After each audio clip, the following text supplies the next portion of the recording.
Buzz Aldrin, el segundo hombre en pisar la Luna, regresó a la Tierra y cayó en una depresión tan profunda que pasó años luchando contra el alcohol. Edgar Mitchell volvió convencido de que había experimentado una revelación cósmica que la ciencia no podía explicar. Charlie Duke casi destruyó su matrimonio.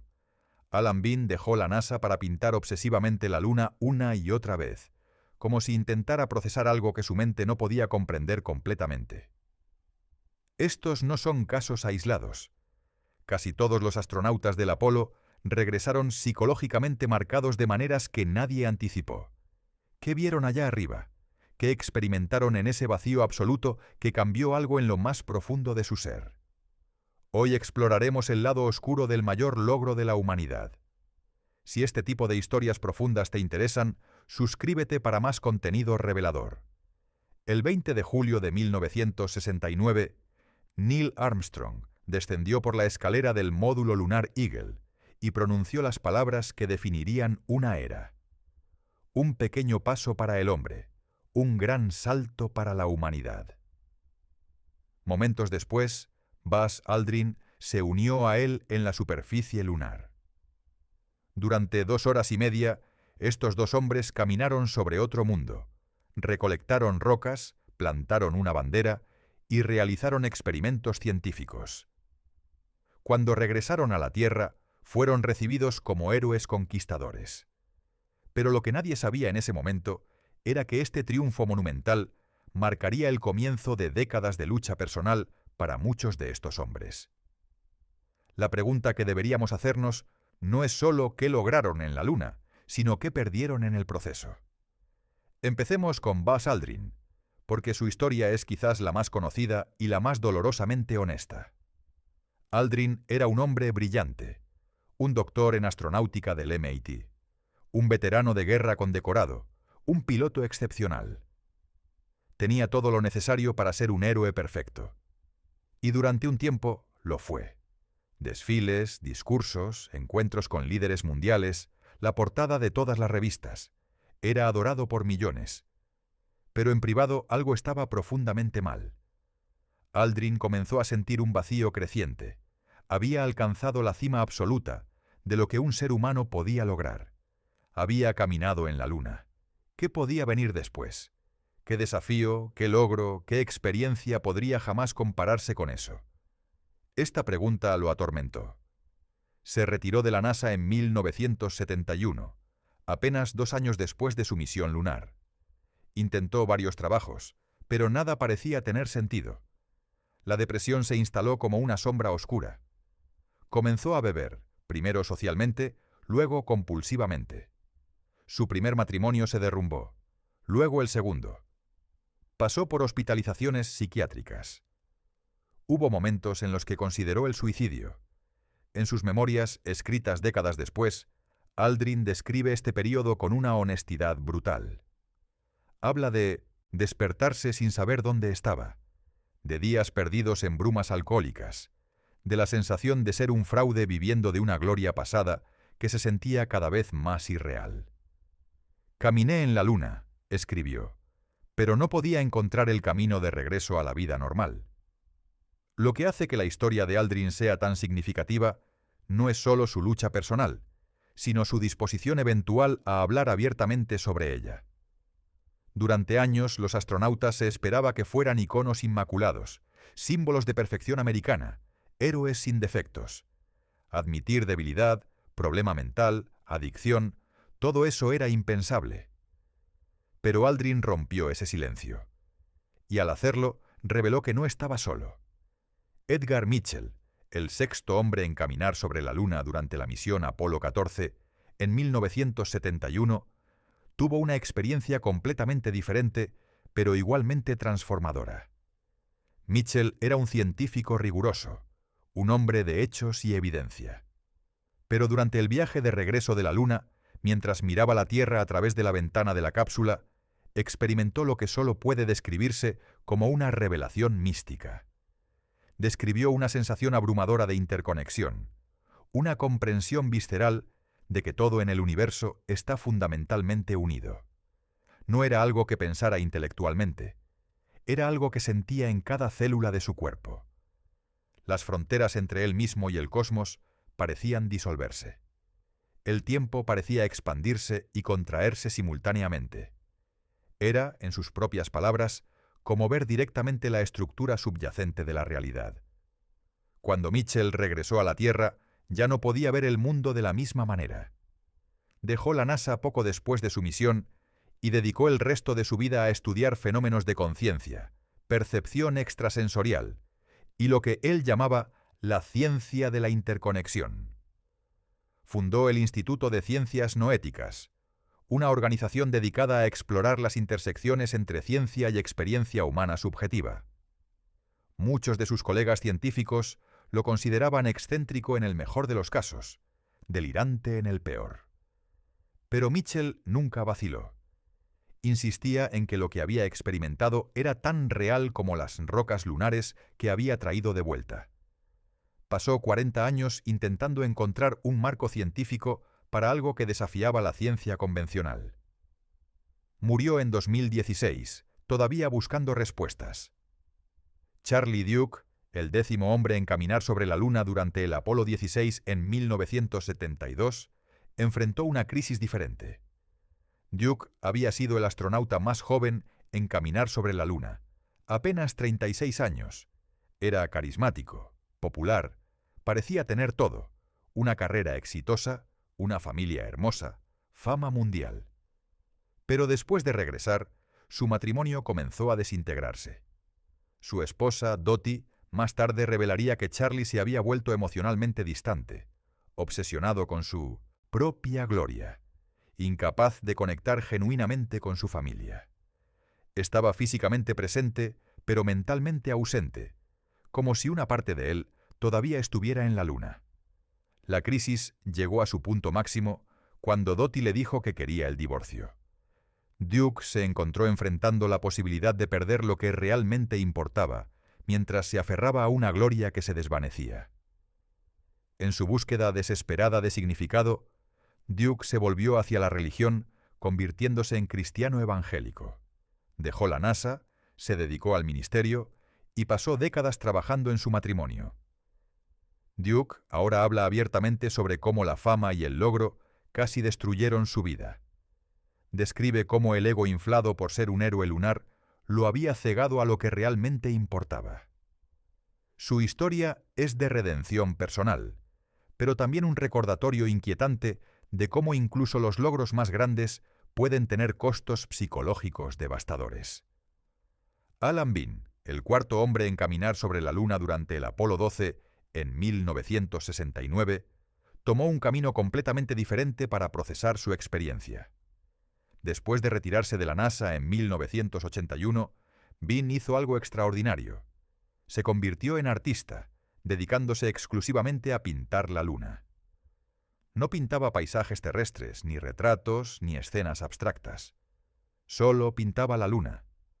Una y otra vez, durante más de 30 años, Bean creó cientos de pinturas de la superficie lunar, los astronautas, las naves espaciales, las vistas de la Tierra desde la Luna. Cada pintura era un intento de capturar algo que las fotografías no podían transmitir: la experiencia subjetiva de estar allí. Bean describía su arte como una forma de traducción. Estaba traduciendo una experiencia que era fundamentalmente inefable, más allá de las palabras, en un lenguaje visual que otros pudieran, aunque sea parcialmente, comprender. Mezclaba polvo de sus botas lunares en la pintura, usaba herramientas reales de la misión para crear texturas. Cada obra era un intento de cerrar la brecha entre lo que había vivido y lo que podía comunicar. Hay algo profundamente conmovedor en la obsesión de Bean. Sugiere que la experiencia lunar dejó una marca tan profunda que pasó décadas tratando de procesarla, de darle sentido, de compartirla de alguna manera significativa. No fue una crisis destructiva como la de Aldrin, ni una búsqueda mística como la de Mitchell, pero fue igualmente un indicador de que caminar en la Luna había alterado algo fundamental en su psique. Estos 4 hombres, Aldrin, Mitchell, Duke y Bean, representan diferentes manifestaciones de un fenómeno más amplio. Cada uno de los 12 hombres que caminaron sobre la Luna entre 1969 y 1972, fue transformado por la experiencia de maneras profundas y a menudo problemáticas. Pero antes de explorar más historias individuales, necesitamos entender qué hace que la experiencia lunar sea tan psicológicamente potente. ¿Qué tiene caminar en otro mundo que puede romper incluso a los individuos más fuertes y mejor entrenados? La respuesta nos lleva a territorios fascinantes de la psicología, la neurociencia y la filosofía. Existe un fenómeno psicológico documentado que los científicos llaman el efecto de perspectiva general. Fue nombrado formalmente por el escritor Frank White en 1987, pero los astronautas lo habían estado experimentando desde los primeros vuelos espaciales. Es la experiencia cognitiva profunda de ver la Tierra desde el espacio y el cambio psicológico que inevitablemente produce.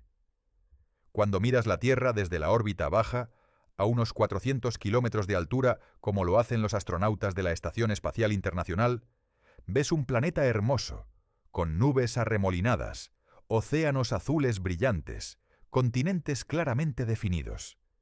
Es inspirador, sí, pero todavía reconocible. Todavía sientes que estás cerca de casa.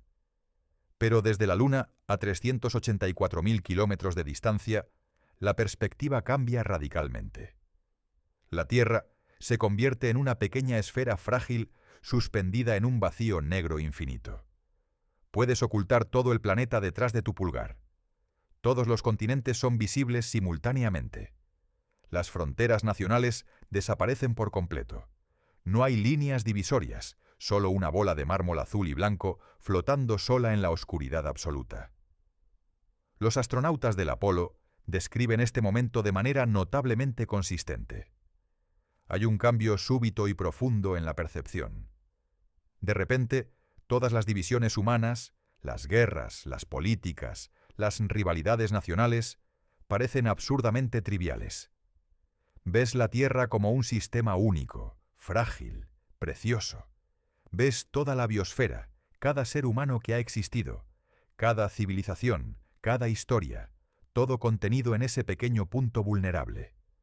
Frank Borman, comandante del Apolo 8, la primera misión en orbitar la Luna, en diciembre de 1968, lo expresó así: «Cuando miras desde la Luna, la política internacional te parece tan mezquina.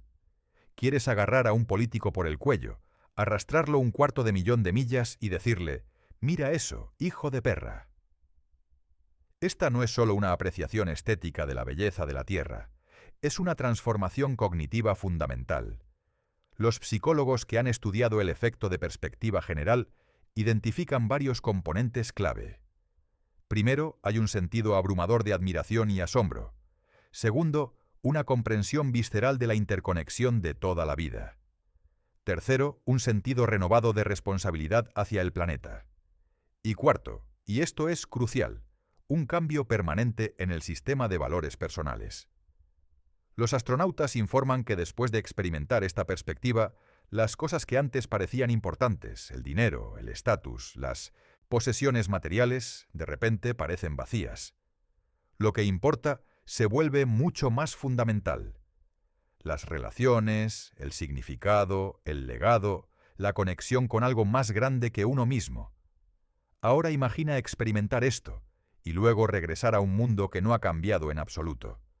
Regresas y la gente todavía discute sobre política, todavía se preocupa por cosas triviales, todavía actúa como si las fronteras nacionales y las diferencias superficiales fueran lo más importante. Tú has visto la realidad desde una perspectiva que revela todas estas preocupaciones como ilusiones, pero nadie más puede verlo. No han estado donde tú has estado. Esta desconexión entre tu transformación interna y el mundo externo sin cambios es psicológicamente devastadora. Es una forma de alienación profunda. Te has convertido en un extraño en tu propio mundo. Russell Schweickart, piloto del módulo lunar del Apolo 9 en 1969, describió este sentimiento con elocuencia inquietante. Cuando regresas tienes que encontrar una manera de traducir esa experiencia a algo que puedas compartir con otros. Pero no hay palabras adecuadas. Es como intentar describir el color rojo a alguien que nació ciego. Simplemente no puedes hacerlo. Esta incapacidad de comunicar la experiencia crea un aislamiento profundo. Tus seres queridos no pueden entender por qué has cambiado. Tus colegas no pueden relacionarse con lo que estás sintiendo. Y gradualmente puedes comenzar a sentir que estás viviendo en dos mundos simultáneamente. El mundo interior transformado por lo que viste, y el mundo exterior que exige que sigas funcionando como si nada hubiera cambiado. Hay otro aspecto del trauma psicológico lunar que a menudo se pasa por alto: el peligro extremo de la misión misma. Las misiones Apolo estaban entre las empresas más arriesgadas que los humanos habían intentado jamás. Los astronautas sabían, con claridad estadística fría, que había una probabilidad significativa de que no regresaran vivos. El programa Apolo siguió al programa Gemini, que a su vez había seguido al programa Mercury. Y había habido muertes. En enero de 1967, 3 astronautas, Gus Grissom, Ed White y Roger Chaffee, murieron en un incendio durante una prueba de lanzamiento del Apolo 1. Estaban atrapados dentro de la cápsula cuando se produjo un cortocircuito eléctrico. Las llamas se propagaron instantáneamente en la atmósfera de oxígeno puro. Murieron en cuestión de segundos. Los astronautas del Apolo conocían a estos hombres personalmente, habían entrenado con ellos, y ahora estaban muertos, incinerados en lo que se suponía que era una prueba rutinaria. Este recordatorio brutal de mortalidad ensombrecía cada misión posterior. Durante el vuelo mismo, los astronautas vivían con la conciencia constante de que estaban rodeados por el vacío mortal del espacio, separados de la muerte instantánea solo por unos centímetros de metal y plástico. Un fallo en cualquiera de los miles de sistemas críticos significaría el fin. Una grieta en el casco, un mal funcionamiento del sistema de soporte vital, un error de navegación, cualquier cosa podría matarlos. Neil Armstrong, el comandante del Apolo 11 y primer hombre en la Luna, era famoso por su calma sobrenatural bajo presión. Durante el descenso lunar, cuando las alarmas de la computadora comenzaron a sonar y el lugar de aterrizaje previsto resultó estar cubierto de rocas peligrosas, Armstrong tomó control manual y pilotó el módulo lunar hacia un lugar seguro con solo segundos de combustible restantes. Era el tipo de gracia bajo presión extrema que define a los héroes. Pero Armstrong también pagó un precio psicológico. Después de regresar, se volvió cada vez más retraído y privado.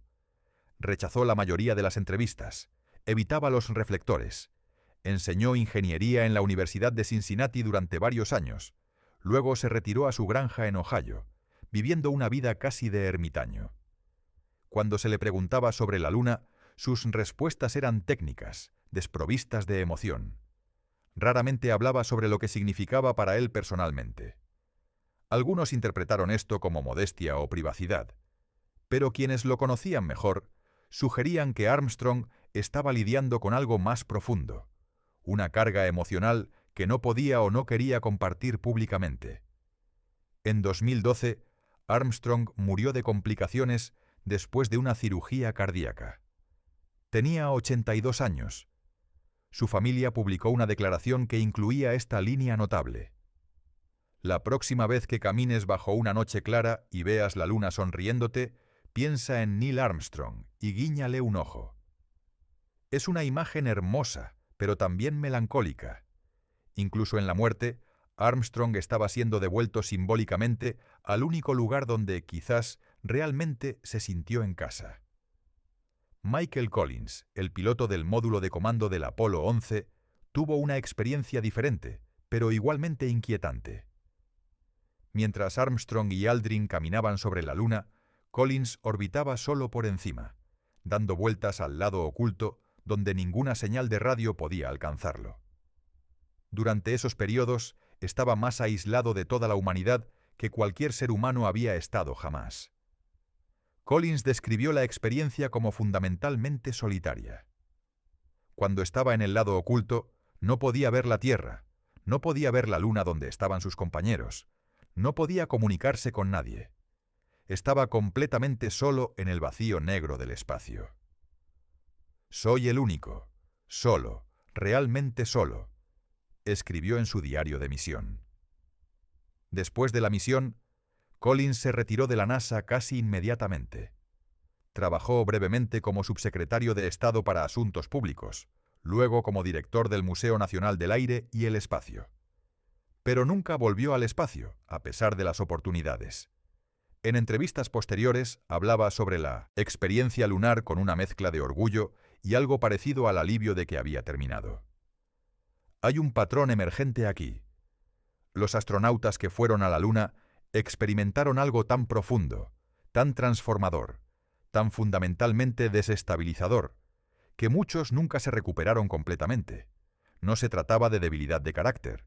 Estos eran hombres extraordinariamente competentes, valientes, inteligentes, los mejores de los mejores. Pero habían sido expuestos a una experiencia para la cual la psicología humana no está preparada. Los seres humanos evolucionaron en las llanuras africanas, con horizontes limitados, cielos familiares y una sensación de escala que rara vez excedía unos pocos kilómetros. Nuestros cerebros están diseñados para procesar entornos locales, amenazas inmediatas, relaciones sociales dentro de grupos pequeños. No evolucionamos para ver nuestro planeta entero como un punto pequeño, para confrontar el vacío infinito del espacio, o para regresar de tal experiencia y simplemente continuar con la vida normal. El psicólogo Abraham Maslow tiene una jerarquía famosa de necesidades humanas. En la cima está la autorrealización, el logro del potencial completo de uno. Pero Maslow más tarde propuso un nivel aún más alto, la autotrascendencia, la experiencia de ir más allá del yo individual para conectarse con algo más grande. Los astronautas lunares experimentaron una forma extrema de autotrascendencia. Vieron literalmente más allá de los límites de su mundo. Y esa experiencia, aunque sublime, también puede ser psicológicamente fragmentadora. Es como abrir una puerta en tu mente que luego no puedes cerrar. Has visto algo que no puedes dejar de ver. Has sabido algo que no puedes dejar de saber. No todos los astronautas lunares sufrieron crisis tan visibles como la de Buzz Aldrin, o transformaciones tan radicales como la de Edgar Mitchell. Pero incluso aquellos que parecían adaptarse mejor, llevaban sus propias cargas ocultas. Examinar sus historias revela la profundidad y complejidad del impacto psicológico lunar. Pete Conrad, comandante del Apolo 12 en noviembre de 1969, era conocido por su personalidad extrovertida y su sentido del humor irreverente.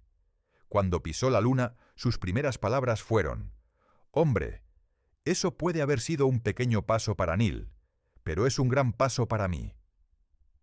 Era su forma de hacer una broma sobre su estatura más baja, comparada con Armstrong. Conrad parecía ser el astronauta más despreocupado, el que mejor manejaba la presión.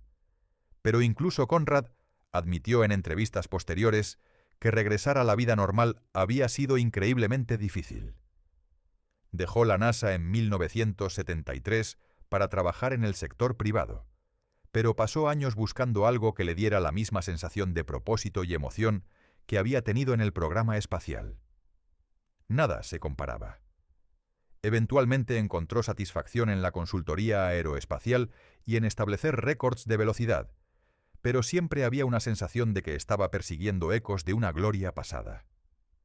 Conrad murió en 1999 en un accidente de motocicleta a los 69 años. Algunos que lo conocieron sugirieron que su amor por las actividades de riesgo, las motocicletas, los aviones experimentales, era una forma de buscar la adrenalina y el sentido de propósito que había sentido durante las misiones espaciales. Nunca volvió a encontrar nada que coincidiera con la intensidad de haber caminado en otro mundo. David Scott, comandante del Apolo 15, en julio de 1971, enfrentó un tipo diferente de trauma, la controversia y el escándalo. Durante su misión, Scott y su tripulación llevaron consigo sobres postales no autorizados que planeaban vender después del vuelo. Cuando esto se descubrió, se consideró una violación grave de las políticas de la NASA. Scott fue reprendido públicamente y su carrera en la agencia terminó efectivamente. Lo que hace esto particularmente trágico es que Scott había sido uno de los astronautas más talentosos y dedicados. Su misión había sido científicamente la más exitosa hasta ese momento, con descubrimientos geológicos significativos. Pero en lugar de ser recordado por sus logros científicos, quedó marcado por el escándalo de los sobres. Scott se retiró poco después, y aunque vivió una vida larga, raramente hablaba públicamente sobre su experiencia lunar. La combinación de haber alcanzado la cima de su carrera y luego ser humillado públicamente creó una herida psicológica que nunca sanó completamente. James Irwin, piloto del módulo lunar en esa misma misión del Apolo 15, tuvo una transformación que rivalizaba con la de Edgar Mitchell, pero tomó una dirección diferente. Irwin experimentó lo que describió como un encuentro espiritual directo con Dios mientras caminaba sobre la Luna. Viendo la Tierra desde ese lugar desolado, sintió una presencia divina tan fuerte que cambió fundamentalmente su visión del mundo. Después de regresar, Irwin dejó la NASA en 1972 y fundó una organización cristiana evangélica llamada High Flight Foundation. Dedicó el resto de su vida a predicar y a organizar expediciones para buscar el Arca de Noé en el monte Ararat. Realizó múltiples viajes a Turquía, convencido de que Dios lo había llamado a esta misión específica. Para muchos, el cambio de Irwin de ingeniero espacial riguroso a buscador del Arca de Noé parecía desconcertante, incluso delirante. Pero para Irwin era perfectamente lógico. Había tenido una revelación que no podía ignorar. La Luna no había sido el destino final, sino un lugar de transformación espiritual que lo había preparado para su verdadera misión. Irwin murió en 1991 de un ataque cardíaco a los 61 años, todavía buscando el arca. John Young, comandante del Apolo 16 en abril de 1972, tomó el camino opuesto al de muchos de sus compañeros. En lugar de retirarse o sufrir crisis existenciales, Young se sumergió más profundamente en el programa espacial. Voló en el transbordador espacial, se convirtió en uno de los astronautas más experimentados de la historia y permaneció en la NASA hasta el año 2004. Pero incluso Young, el profesional inquebrantable, admitió que caminar en la Luna había cambiado su perspectiva fundamentalmente. En entrevistas posteriores, habló sobre una sensación de responsabilidad abrumadora, de haber visto lo frágil que era la Tierra y sentir que debía dedicar su vida a protegerla. Se convirtió en un defensor vocal de la exploración espacial como un medio para la supervivencia a largo plazo de la humanidad. Young murió en 2018 a los 87 años, habiendo dedicado literalmente toda su vida adulta al programa espacial. Algunos podrían ver esto como una adaptación exitosa. Otros podrían argumentar que era una forma de evitar confrontar la profundidad de lo que había experimentado, manteniéndose tan ocupado que nunca tuvo que detenerse y procesar completamente el significado de haber estado en la Luna.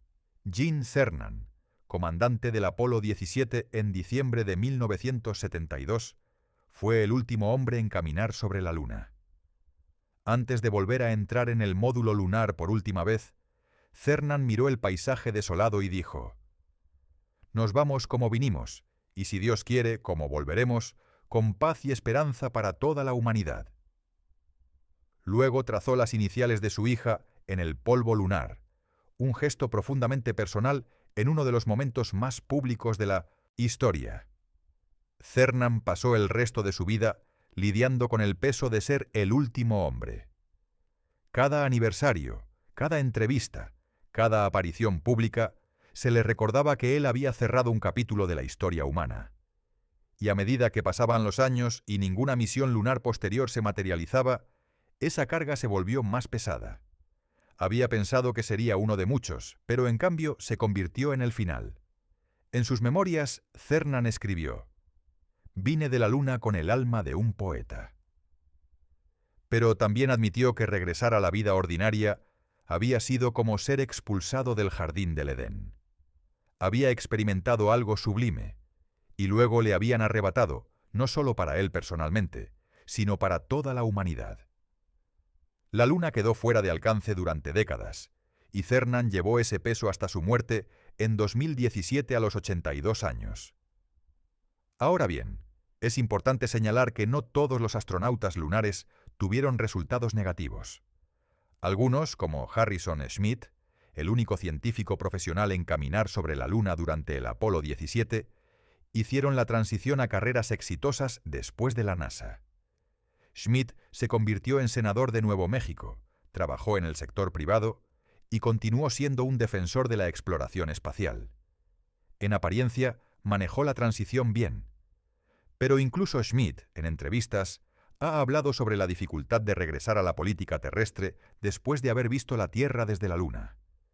Ha descrito una sensación de frustración con lo que él llama el pensamiento pequeño, la incapacidad de los líderes mundiales de adoptar una perspectiva verdaderamente global. Vio las fronteras nacionales desaparecer desde la Luna, pero regresó a un mundo donde esas fronteras artificiales todavía dictaban política y conflicto. Lo que emerge de todas estas historias es un patrón consistente. La experiencia lunar fue transformadora de maneras que van mucho más allá de lo que la NASA o el público anticiparon. Los astronautas fueron entrenados para los aspectos técnicos de la misión, el lanzamiento, la navegación, el aterrizaje, la recolección de muestras. Pero no fueron preparados para el impacto psicológico de ver su mundo desde una distancia de 384.000 kilómetros, de confrontar el vacío cósmico, de regresar transformados a una sociedad que los veía solo como héroes unidimensionales. Y aquí está lo verdaderamente preocupante. La NASA sabía, al menos en algún nivel, que esto podría suceder. Había psicólogos consultores en el programa. Había protocolos para el debriefing posterior a la misión. Pero la cultura de la agencia, en ese momento, no permitía mucha discusión sobre vulnerabilidad psicológica. Los astronautas se esperaba que fueran estoicos, imperturbables, perfectos. Cuando comenzaron a aparecer grietas, depresión en Aldrin, misticismo en Mitchell, crisis matrimoniales en Duke, la respuesta, institucional, fue en gran medida de silencio y negación. No había programas de apoyo psicológico robustos. No había reconocimiento público de que estos hombres podrían estar luchando. Se esperaba que mantuvieran la fachada del héroe perfecto, sin importar el costo personal. Este silencio institucional tuvo consecuencias duraderas. Los astronautas se sintieron aislados, incapaces de hablar abiertamente sobre sus luchas sin temer ser vistos como débiles o inestables. Y el público, que adoraba a estos hombres como símbolos más que como seres humanos, nunca entendió completamente el precio que habían pagado. Solo décadas después, cuando algunos de estos hombres comenzaron a hablar abiertamente sobre sus experiencias, comenzó a surgir una imagen más completa y más humana. Buzz Aldrin escribiendo sobre su alcoholismo. Edgar Mitchell hablando sobre su experiencia mística sin disculparse. Charlie Duke compartiendo cómo casi perdió su familia. Estas confesiones fueron actos de valentía que desafiaron la narrativa heroica unidimensional. Pero para muchos astronautas, estas conversaciones llegaron demasiado tarde.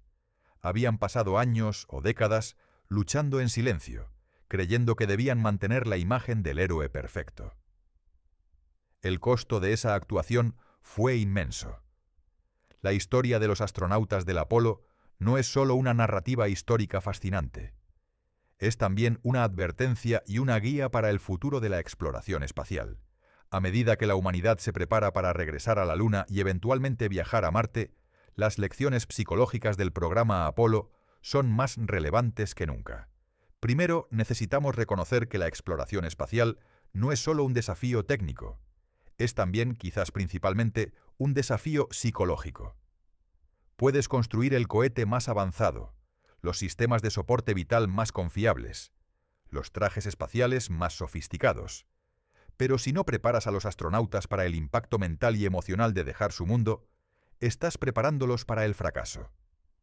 La NASA moderna ha aprendido algunas de estas lecciones. Los programas actuales de entrenamiento de astronautas incluyen componentes psicológicos mucho más robustos que en la era Apolo. Hay evaluaciones psicológicas regulares, sesiones de terapia disponibles y un reconocimiento abierto de que el bienestar mental es tan importante como la condición física. Los astronautas de la Estación Espacial Internacional, que pasan meses en órbita, tienen acceso a psicólogos, pueden hacer videollamadas regulares con sus familias y participan en actividades diseñadas específicamente para mantener la salud mental. Hay protocolos para el manejo del estrés, la resolución de conflictos entre tripulantes y la transición de regreso a la Tierra. Pero incluso con estas mejoras, permanecer en la órbita baja terrestre es fundamentalmente diferente de viajar a la Luna o más allá. En la Estación Espacial Internacional, la Tierra es una presencia constante, visible a través de las ventanas, un recordatorio reconfortante de casa que siempre está a solo unas horas de distancia en caso de emergencia. Los astronautas todavía están, en cierto sentido, en su vecindario cósmico. Una misión a Marte será completamente diferente. El viaje durará al menos 6 meses solo para llegar allí, luego una estancia de aproximadamente 1 año y medio, esperando que las órbitas se alineen para el viaje de regreso, luego otros 6 meses viajando de vuelta. En total, alrededor de 3 años. Y durante gran parte de ese tiempo, la Tierra será solo un punto de luz en el cielo, indistinguible de las estrellas. Los psicólogos espaciales están profundamente preocupados por lo que esto podría hacer a la psique humana. Llaman a esto el efecto de la desconexión terrestre. Cuando ya no puedes ver tu planeta natal como un objeto reconocible, cuando estás tan lejos que las comunicaciones tienen retrasos de muchos minutos, cuando sabes que no hay posibilidad de rescate si algo sale mal, el impacto psicológico podría ser devastador. Algunos investigadores están estudiando análogos terrestres para prepararse.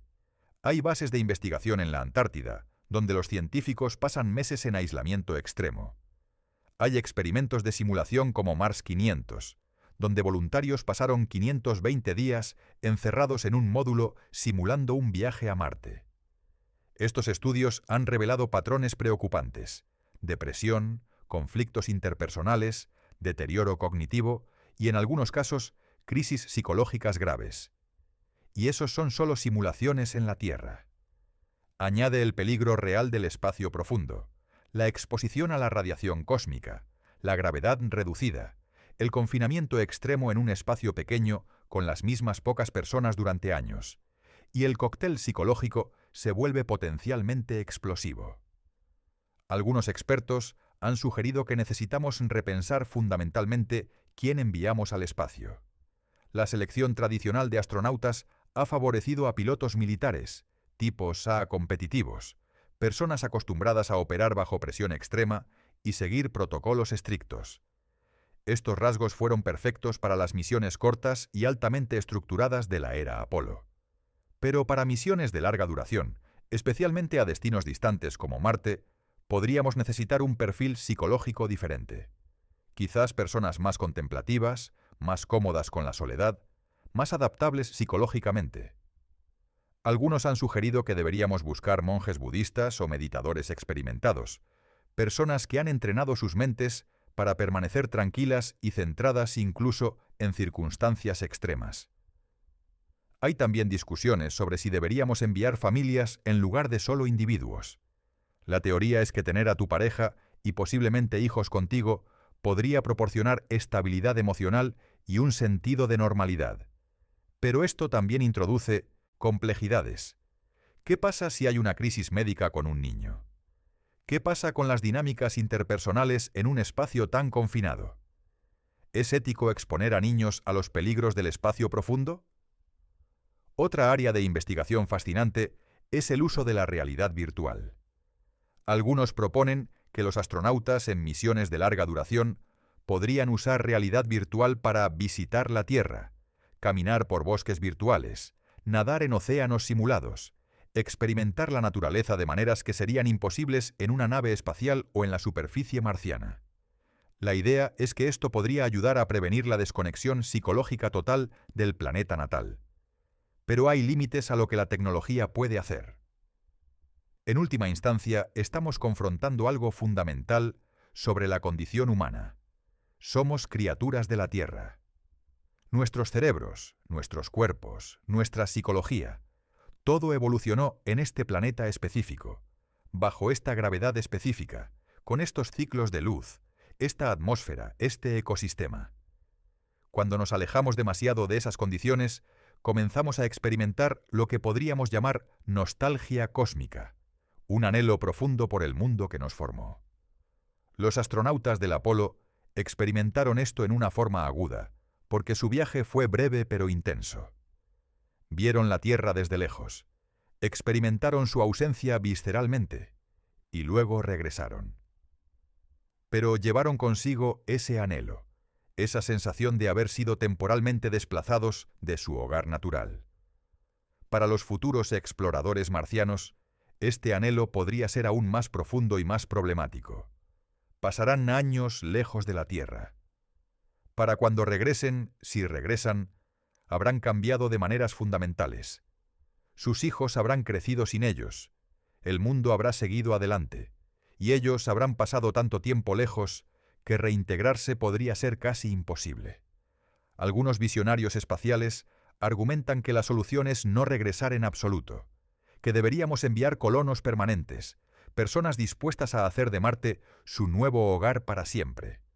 Esto eliminaría el problema del regreso y la reintegración, pero introduce un conjunto completamente diferente de desafíos psicológicos. ¿Qué le hace a la psique humana saber que nunca volverás a ver la Tierra en persona? Nunca sentirás la lluvia, nunca nadarás en el océano, nunca respirarás aire sin filtrar.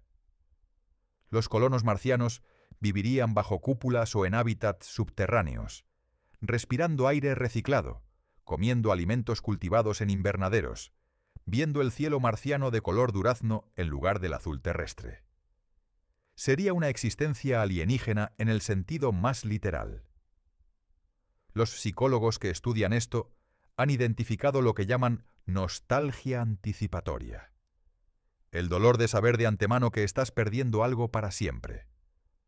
Los colonos marcianos experimentarían esto antes incluso de partir. Estarían despidiéndose no solo de personas específicas, sino de todo un mundo, de toda experiencia sensorial que define lo que significa ser humano en la Tierra. Hay también la cuestión de las generaciones futuras.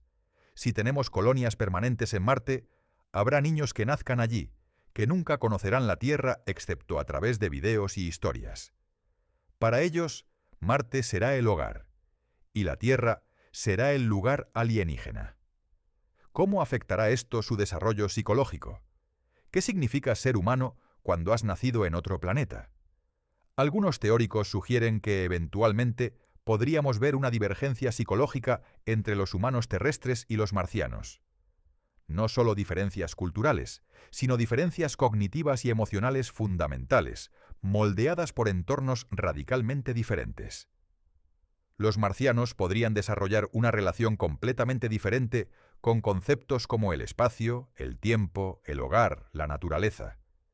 Esto puede sonar como ciencia ficción, pero no está tan lejos.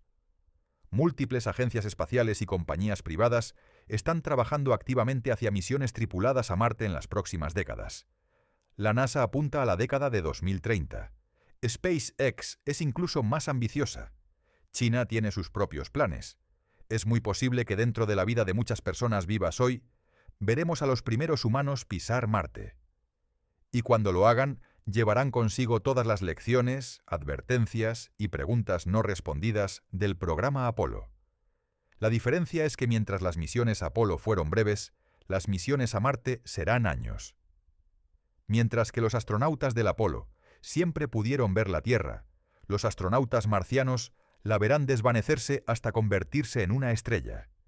Y mientras que los astronautas del Apolo regresaron a un mundo que los celebraba como héroes, los astronautas marcianos podrían regresar a un mundo que los ha olvidado en gran medida, que ha seguido adelante durante los años que estuvieron fuera. La historia de los astronautas del Apolo nos enseña que el costo psicológico de la exploración espacial es real, profundo y a menudo duradero. No es algo que pueda resolverse simplemente con mejor tecnología o más entrenamiento. Es algo inherente al acto de dejar tu mundo, de ver tu planeta desde el exterior, de confrontar el vacío cósmico. Pero también nos enseña que a pesar de ese costo, los humanos seguirán explorando. Porque hay algo en nosotros, algo fundamental en el espíritu humano, que nos impulsa a ir más allá, a ver qué hay más allá del horizonte, a tocar lo inalcanzable. Los astronautas del Apolo lo hicieron sabiendo los riesgos. Algunos pagaron un precio terrible, pero ninguno se arrepintió de haber ido. Cuando miramos hacia atrás a las misiones Apolo desde nuestra perspectiva actual, más de 50 años después, es fácil enfocarse solo en el triunfo tecnológico. Los cohetes, las computadoras, la ingeniería brillante que llevó a 12 hombres a la Luna y los trajo de regreso. Celebramos el logro, y con razón. Fue uno de los mayores éxitos de la humanidad. Pero si solo vemos el triunfo, perdemos la historia completa. Perdemos la humanidad profunda de lo que realmente sucedió. Porque el programa Apolo no fue solo sobre tecnología y ciencia. Fue sobre personas reales, con mentes y emociones y psiques complejas, siendo empujadas más allá de los límites de lo que los seres humanos estaban diseñados para experimentar. Y muchos de ellos se rompieron. No por debilidad, sino porque la experiencia era simplemente demasiado grande, demasiado transformadora, demasiado fundamentalmente desestabilizadora para que cualquier mente humana la procesara sin ser cambiada para siempre. Hay una imagen icónica de la era Apolo que captura esta dualidad perfectamente. Es la fotografía llamada Earthrise, tomada por William Anders durante la misión Apolo 8 en diciembre de 1968. Muestra la Tierra elevándose sobre el horizonte lunar, un orbe azul y blanco brillante contra la negrura del espacio, con el paisaje lunar gris y desolado en primer plano. Anders, quien tomó esa fotografía, dijo más tarde: «Vinimos hasta aquí para explorar la Luna, y lo más importante es que descubrimos la Tierra». Esa imagen cambió la conciencia global. Se convirtió en un símbolo del movimiento ambientalista. Ayudó a las personas a ver nuestro planeta como un sistema frágil que necesita protección. Pero para Anders y sus compañeros de tripulación, esa imagen también representaba algo más personal y más problemático. Representaba la distancia insuperable entre lo que habían experimentado y lo que podían comunicar. Podían mostrar la fotografía, podían describir técnicamente lo que vieron, pero no podían transmitir la experiencia visceral, emocional, casi espiritual de verlo con sus propios ojos. Esta brecha entre experiencia y comunicación es central para entender el trauma de los astronautas lunares. Habían tenido lo que los filósofos llamarían una experiencia inefable, literalmente más allá de las palabras. Y luego se esperaba que regresaran y simplemente continuaran con sus vidas como si nada hubiera cambiado fundamentalmente. El filósofo Thomas Nagel escribió un ensayo famoso titulado «¿Qué se siente ser un murciélago?», en el que argumenta que hay algunos aspectos de la experiencia consciente que son fundamentalmente inaccesibles desde el exterior. No importa cuánto estudies los murciélagos, nunca podrás saber realmente qué se siente ser un murciélago, experimentar el mundo a través de la ecolocalización. De manera similar, no importa cuántas conferencias asistas, cuántos libros leas, cuántos documentales veas sobre las misiones Apolo, nunca podrás saber realmente qué se sintió estar allí. Ver la Tierra desde la Luna, caminar sobre un mundo alienígena, confrontar el vacío cósmico. Es una experiencia que permanece fundamentalmente privada para aquellos que la vivieron. Y esa privacidad, ese aislamiento experiencial, fue parte de lo que hizo que el regreso fuera tan difícil. Los astronautas se convirtieron en extraños incluso entre sus seres queridos, porque habían experimentado algo que nadie más podía compartir verdaderamente. Pero aquí está lo extraordinario. A pesar de todo el dolor, todas las luchas, todos los costos personales, ninguno de los astronautas que caminaron en la Luna ha dicho alguna vez que se arrepiente de haber ido. Buzz Aldrin, a pesar de sus años de depresión y alcoholismo, ha dicho repetidamente que volvería a hacerlo sin dudarlo. Edgar Mitchell, incluso mientras luchaba por reconciliar su experiencia mística con la ciencia, nunca dudó que fue el momento definitorio de su vida. Charlie Duke, después de reconstruir su matrimonio y encontrar paz espiritual, ha dicho que la Luna le dio la perspectiva que necesitaba para entender lo que realmente importaba. Esto nos dice algo profundo sobre la naturaleza humana. Estamos dispuestos a pagar costos tremendos, a asumir riesgos enormes, a sufrir consecuencias duraderas, por la oportunidad de experimentar algo verdaderamente extraordinario. No somos criaturas que buscan solo comodidad y seguridad.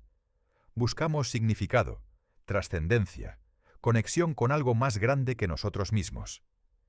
Las misiones Apolo ofrecieron eso en su forma más pura.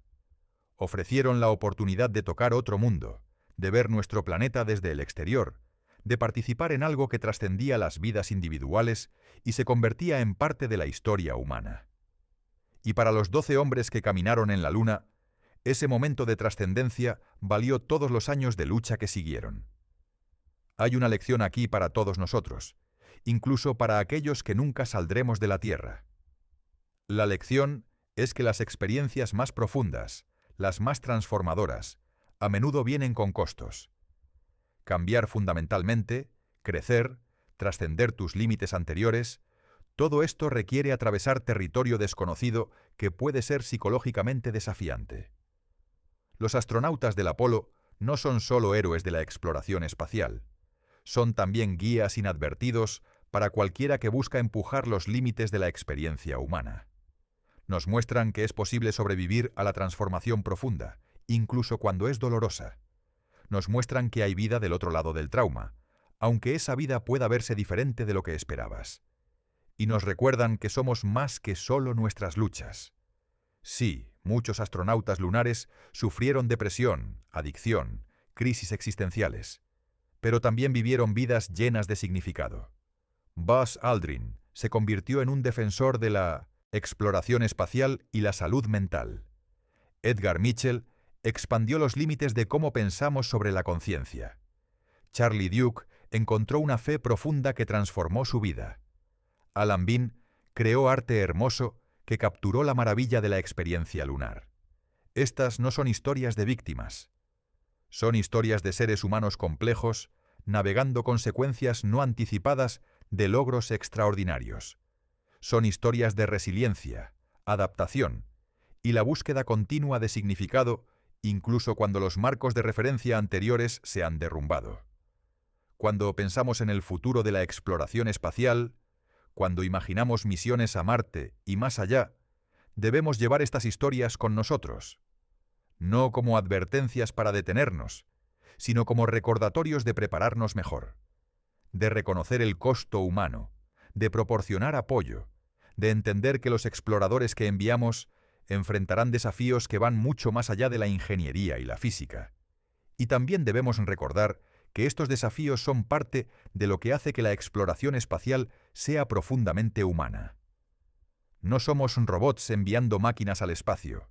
Somos seres conscientes, emocionales, psicológicamente complejos, aventurándonos en territorios que cambian fundamentalmente cómo nos vemos a nosotros mismos y nuestro lugar en el universo. Los astronautas del Apolo fueron pioneros no solo en la exploración física del espacio, sino también en la exploración de lo que le sucede a la psique humana cuando confronta lo cósmico. Trazaron un mapa de un territorio psicológico que las generaciones futuras de exploradores espaciales tendrán que navegar. Y sus historias, con todas sus complejidades, todas sus luchas, todos sus triunfos y tragedias, son parte integral del legado del programa Apolo. No podemos separar el logro tecnológico de su costo humano. Están entrelazados, dos caras de la misma moneda extraordinaria. La próxima vez que mires la luna en el cielo nocturno, piensa en los 12 hombres que caminaron sobre su superficie. Piensa no solo en sus pasos históricos, sino en los pasos que dieron después, intentando encontrar su camino de regreso a la normalidad en un mundo que los veía como algo más que humanos, mientras ellos luchaban con sentirse más humanos, más vulnerables, más cambiados de lo que nadie podía entender. Ellos nos dieron más que datos científicos y rocas lunares.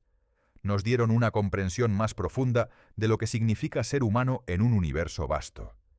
Nos mostraron que podemos alcanzar las estrellas, pero que hacerlo cambia algo fundamental en nosotros. Y nos dejaron con una pregunta que cada generación de exploradores tendrá que responder por sí misma. ¿Vale la pena el costo? Para los 12 hombres que caminaron en la Luna, a pesar de todo, la respuesta fue sí. Pagaron el precio, llevaron las cicatrices, y ninguno cambiaría haber estado allí. Porque en ese momento, parados en la superficie de otro mundo, mirando hacia la tierra suspendida en el vacío negro, experimentaron algo que trasciende el sufrimiento, algo que justifica el costo. Experimentaron lo que significa, aunque sea brevemente, ser más que terrestre, ser cósmico, ser parte de algo infinitamente más grande que ellos mismos. Y esa experiencia, con todo su dolor y toda su gloria, es el verdadero legado del programa Apolo. Si esta exploración profunda de las historias humanas detrás de los grandes logros te ha conmovido, si te ha hecho pensar de manera diferente sobre lo que significa ser un explorador, un pionero, un ser humano enfrentando lo desconocido, te invito a suscribirte al canal. Porque hay innumerables historias como estas, momentos en los que la humanidad empujó sus límites y descubrió algo fundamental sobre sí misma en el proceso. Gracias por acompañarme en este viaje a través del lado oculto de uno de los mayores logros de la humanidad. Hasta nuestro próximo encuentro con las historias extraordinarias que nos hacen humanos.